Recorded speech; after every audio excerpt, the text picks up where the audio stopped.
Hey everyone, this is PrinceWatercress, and welcome back to Let's Play The Legend of Zelda Link's Awakening DX. We entered the Tail Cave in the last episode after finding the mushroom that gave us the magic powder when we gave it to the witch. And because we managed to turn our raccoon back to Terran,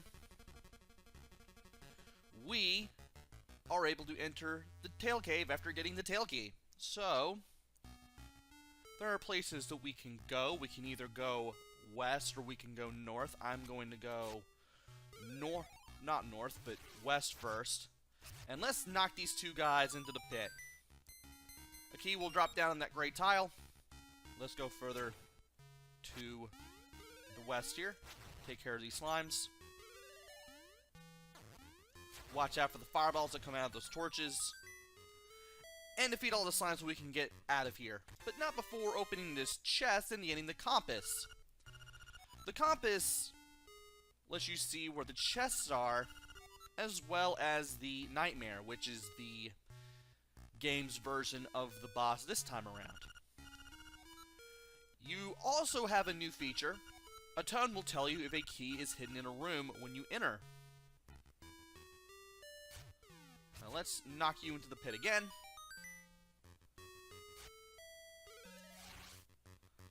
And now let's go north. And that tone we just heard means there is indeed a key. So let's get rid of all the enemies. Hit this button. This brings up a chest. And inside is another key. Keys obviously let you open locked doors. So we now have bad enemies that fly around in circular motion, as well as these Stalfos. These guys just run away, or jump away when you slash at them. Defeating all the enemies here will get you a map. And by having the map, we now know where all of the rooms are. And we can look at it just by pressing start. So we know where all the rooms are, we know where the boss is, we know where all the chests are, we just need to get to them. Now, if we were to go to the west from here, there would be another room where we'd have to defeat all these bats in order to open the doors back up, but we're also going to be able to get a Guardian Acorn. There are cracks near the walls, so you definitely don't want to stand in them for very long. And you can break these crystals with your sword. There's a little Moldorm here. Let's destroy him and get another key. Nope, it's a rupee. 20 rupees. I'll still take it. And I'm pretty sure there's a key in here. Let's go ahead and take care of the tiny Moldorm here. Get another key. And from here, there should be more things that we can look at. We can't do much here. We're going to have to get to that chest some other way. I do want to go back down and then to the east. So that way I can show off that one door. By walking into this door, it's one way. You just get spun into the wall there. Kind of like one of those secret doors in a haunted house. And then you got taken to the other side. You can only go through this door in one direction. You won't be able to go through it the other way. And there's a locked door. We can use one of our keys on it. And I believe, yes, you can press start to see how many keys for the dungeon you have. The dungeon will have exactly enough keys to open all the locked doors. Anyway, I should mention these little spark enemies. You don't want these things touching you because you will lose health. And there is a gap there that we cannot cross yet. We will cross it eventually. And it doesn't look like there's much that we can do here, I believe. No.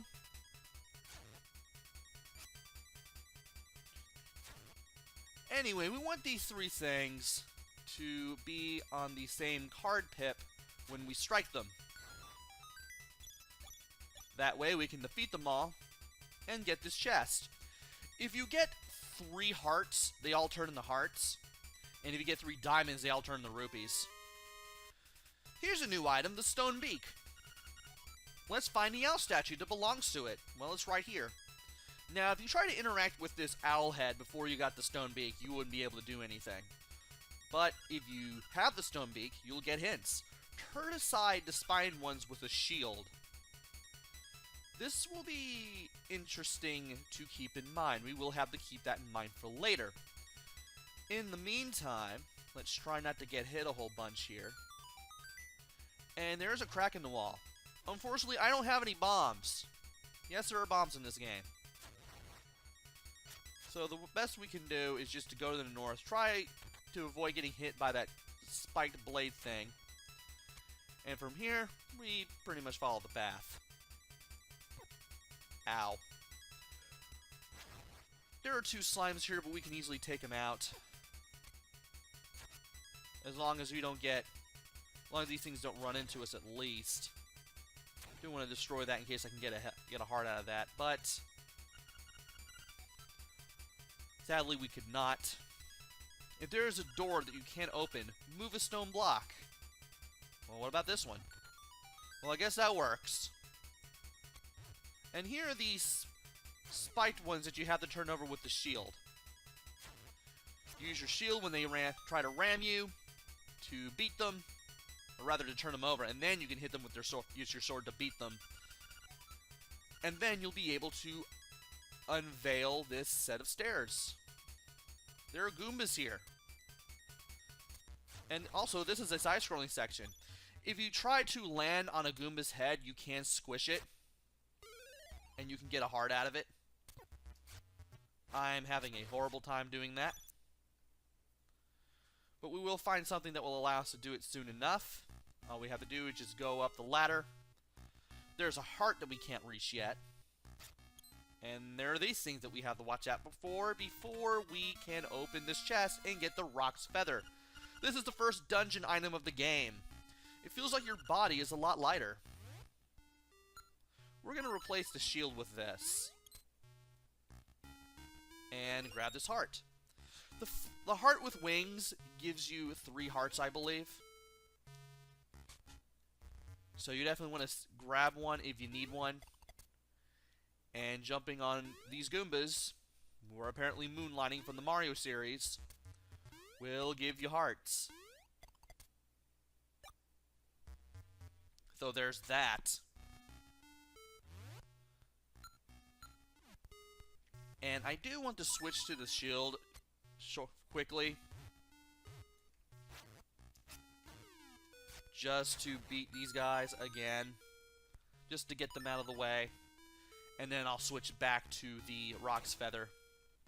And now, we can jump over gaps just by pressing the button that we've assigned the feather to.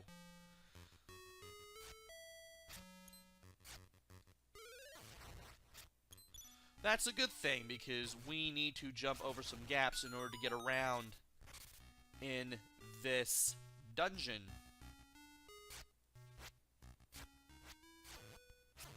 And let's see here.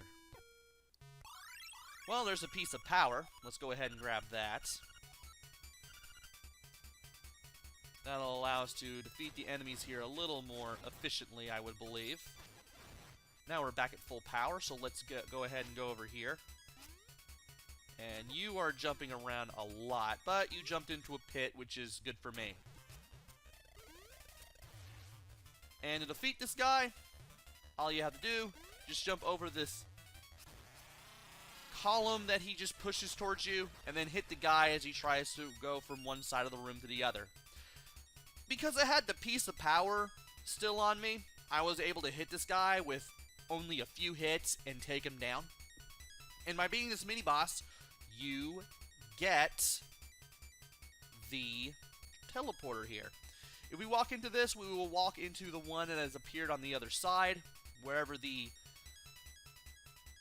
other side of this will appear. In this case, it'll be the beginning of the dungeon. We can use that to get over here in case we need to leave the dungeon and come back for whatever reason. And now, we need to go... Well, obviously we can't go over there because we don't have the nightmare key. And this staircase leads to absolutely nothing. There is a purpose to this room, but it's a really weak one, or really a not very useful one at all, rather. And I will mention it when the time comes. For now, yikes, I want to go north of this room, because that's the only place where we haven't really explored. At least not fully. There's obviously a key there, but we have to get there first. Oh, come on. There we go. I'm about to say, can I hit you already? And now we have this guy to deal with, but we can just stay away from him. Jump the gap. Go to the west. And get the nightmare key. This allows us to open the door with the big keyhole in it that we couldn't open earlier. And face the nightmare. Strangely, there are no big chests as far as I know. Which is kind of weird. You'd think there would be big chests for the big key. Or the nightmare key. Kind of like how there was in A Link to the Past, though. Strangely, that is not the case. And I've already been here. Although...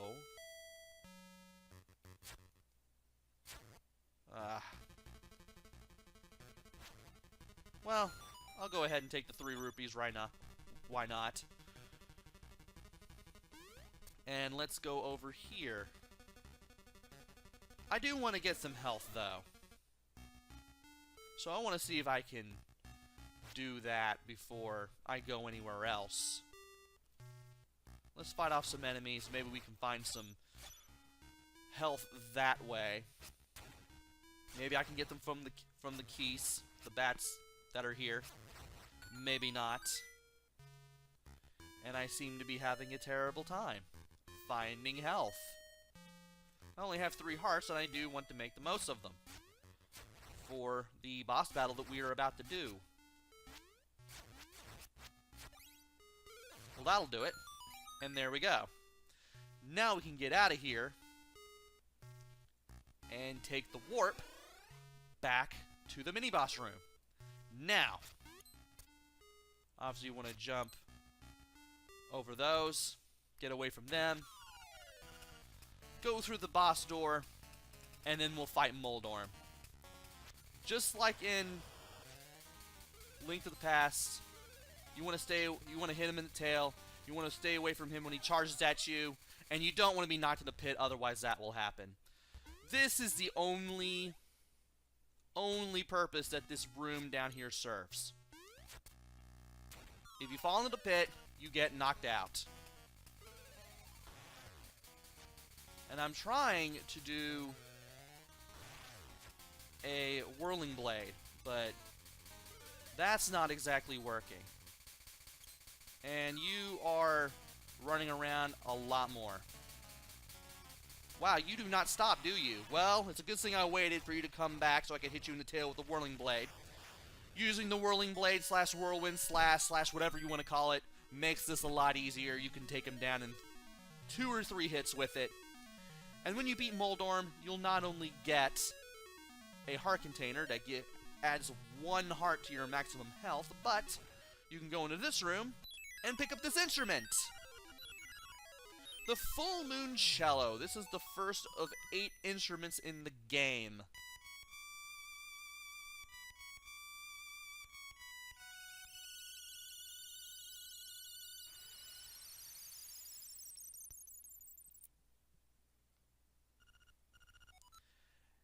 As soon as we complete a dungeon, the game tells us where we need to go. We are told to go to the swamp because a path opens in the blooms in the swamp. As for that room, that cracked wall, don't worry about it for now. We'll definitely be going there later. And as soon as we go back from the Tail Cave, we meet the owl again. Hoot! This is an instrument of the sirens. I have to admit, at first I did not believe you were real. That instrument, along with the 7 others in the set, has the power to wake the windfish. You must collect them all. I was instructed to give you directions. Your next goal is north, in Gopanga Swamp. Hoot indeed! So as soon as we head out from the Tail Cave, we meet the owl again. He tells us to go to the swamp. And thankfully, you can always go back to this little square on the map just by pressing select, using the control pad to move over here and press A, and then you'll get the dialogue that you got from the owl on the screen all over again. So in case you need to remember what you need to do, the game is a little bit helpful in that regard. And of course, there's always Ulrira's phone booths, in case that doesn't exactly help you either.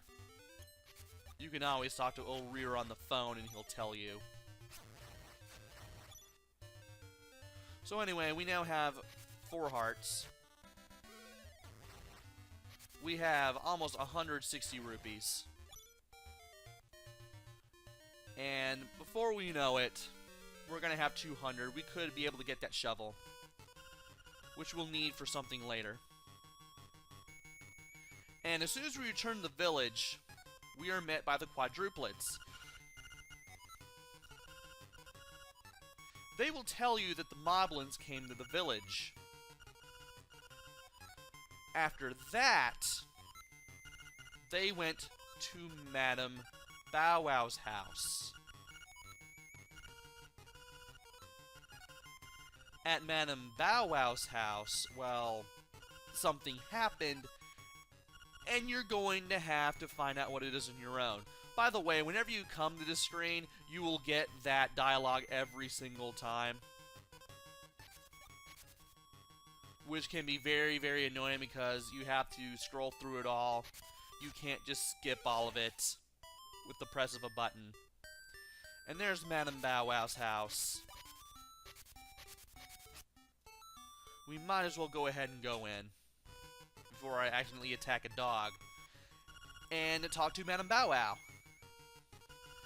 Madame Bow Wow will tell you that Bow Wow has been kidnapped, though if you paid attention outside of the house, you would notice that he had gone missing. Well, he has indeed been kidnapped by moblins.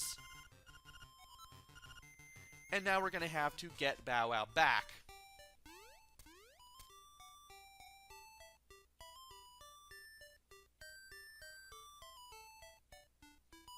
Now that we have the Rock's Feather, there are things that we can do. There are places that we can go. Unfortunately, east of the village is still kind of off limits because we don't have a way of getting the rocks out of the way. But we can jump over gaps, and there probably are a few that we could be able to jump over. I will be doing all of that exploration in the next video. Join me next time where we explore more of Hyrule, now that we have the Rock's Feather. And then see if we can go rescue Bow Wow from the moblins. Until then, this is PrinceWatercress. Take care, stay safe, and thanks for watching!